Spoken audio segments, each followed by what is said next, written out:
Hi, welcome to another Storytime Quickies of the Grimm's Complete Fairy Tales. Today is Storytime number 64, The Golden Goose. So, make sure to sit back, relax, grab your blankies, grab your snackies, because it's time for a quickie. A Storytime Quickie. Alright, here we go. Tale number 64, The Golden Goose. There was a man who had 3 sons, the youngest of whom was called Dummling, and was despised, mocked, and put down on every occasion. It happened that the eldest wanted to go into the forest to hew wood, and before he went, his mother gave him a beautiful sweet cake and a bottle of wine so that he might not suffer from hunger or thirst. When he entered the forest, he met a little gray-haired old man who bade him good day and said, "Do give me a piece of cake out of your pocket, and let me have a drink of your wine. I am so hungry and thirsty." But the prudent youth answered, "If I give you my cake and wine, I shall have none for myself. Be off with you." And he left the little man standing and went. But when he began to hew down a tree, it was not long before he made a false stroke, and the axe cut him in the arm, so that he had to go home and have it bound up. And this was the little gray man's doing. After this, the second son went into the forest, and his mother gave him, like the eldest, a cake and and a bottle of wine. The little old gray man met him likewise, and asked him for a piece of cake and a drink of wine. But the second son, too, said with much reason, "What I give you will be taken away from myself. Be off." And he left the little man standing and went on. His punishment, however, was not delayed. When he had made a few strokes at the tree, he struck himself in the leg, so that he had to be carried home. Then Dummling said, "Father, do let me go and cut wood." The father answered, "Your brothers have hurt themselves by it. Leave it alone. You do not understand anything about it." But Dummling begged so long that at last he said, "Just go then. You will get wiser by hurting yourself." His mother gave him a cake made with water and baked in the cinders, and with it a bottle of sour beer. When he came to the forest, the little old gray man met him likewise, and greeting him, said, "Give me a piece of your cake and a drink of your bottle. I am so thirsty and hungry." Dummling answered, "I have only cinder cake and sour beer. If that pleases you, we will sit down and eat."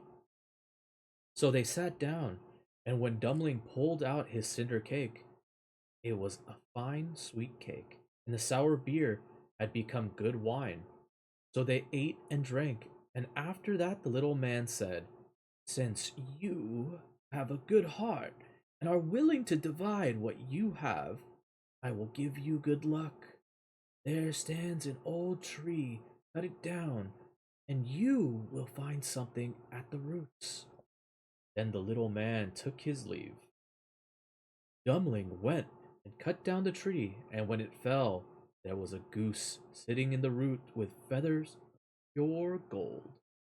He lifted her up, and taking her with him, went to an inn where he thought he would stay the night.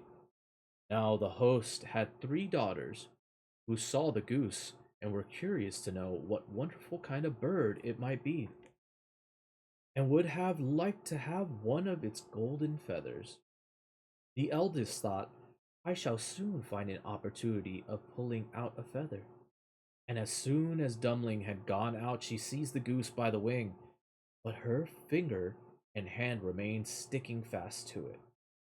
The second came soon afterwards, thinking, only of how she might get a feather for herself. But she had scarcely touched her sister than she was held fast. At last the third also came with the same intent, and the other screamed out, "Keep away! For goodness sake, keep away!" But she did not understand why she was to keep away. The others are there, she thought. I may as well be there too, and ran to them. But as soon as she had touched her sister, she remained sticking fast to her. So they had to spend the night with the goose. The next morning, Dummling took the goose under his arm and set out, without troubling himself about the three girls who were hanging onto it. They were obliged to run after him continually, now left, now right, just as he was inclined to go. In the middle of the fields, the parson met them, and when he saw the procession, he said, "For shame, you good for nothing girls, why are you running across the fields after this young man? Is that seemly?" At the same time, he seized the youngest by the hand in order to pull her away, but as soon as he touched her, he likewise was stuck fast, and was himself obliged to run behind. Before long the sexton came by, and same with his master the parson, running behind three girls. He was astonished at this, and came out. "Oh, your reverence, where do you go so quickly? Do you not forget that we have a christening today?" And running after him, he took him by the sleeves, but was also held fast too. While the five were trotting one behind the other, two laborers came with their hoes from the fields. The parson came out to them and begged that they would set him and the sexton free. But they had scarcely touched the sexton when they were held fast, and now there were seven of them running behind Dummling and the goose. Soon afterwards, he came to a city where a king ruled who had a daughter who was so serious that no one could make her laugh. So he had put forth a decree that whoever should be able to make her laugh should marry her. When Dummling heard this, he went with his goose and all her train before the king's daughter. And as soon as she saw the seven people running on and on, one behind the other, she began to laugh quite loudly, and as if she would never leave off. Upon this, Dummling asked to have her for his wife, and the wedding was celebrated. After the king's death, Dummling inherited the kingdom and lived a long time continually with his wife. And that concludes Tale 64, The Golden Goose. What a odd little tale, right? This is not the first time we've encountered a story in the Grimm's fairy tales about golden birds and their golden feathers, but this one's quite different from a lot of the other ones. Not only is it shorter, but the brothers aren't necessarily included all the way until the end. It's only at the very beginning. The brothers suffer their misfortunes and then just kind of like disappear from the story altogether, which I find quite odd because in a lot of the other ones they were a huge portion of the story. Wherein in this one of them loses the arm, the other loses a leg, and that's kind of it for them. Uh, Very interesting to have like the whole train of the train of people kind of stuck, held fast to uh this guy that's holding the goose. I find that to be really funny, because it reminds me a lot of kind of like around that time in Italy there was a lot of changes occurring to theater, you know. Stuff was going through what at the time would be called kind of like more comedy skit kind of theater. um you know, it's kind of more carnival style where you'd have jesters, you'd have very kind of like comedic characters. uh yeah, because when was the Grimms officially written?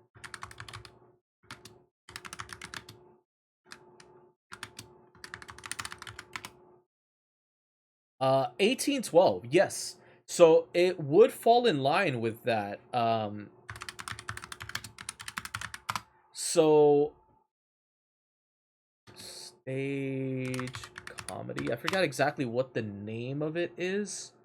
Commedia dell'arte. That's what it was called, and it's very similar. That this kind of stories structure and storytelling is very similar to Commedia dell'arte, where you have this protagonist, this character, and like a lot of farcical things happen. There's a very serious story that kind of is like underlying throughout the entire thing, but there's a lot of farcical events that occur. There's like characters that are the butt of the joke a lot of the time, or there's funny things that occur to them and their misfortunes are funny to others, and that's what this kind of like definitely feels like.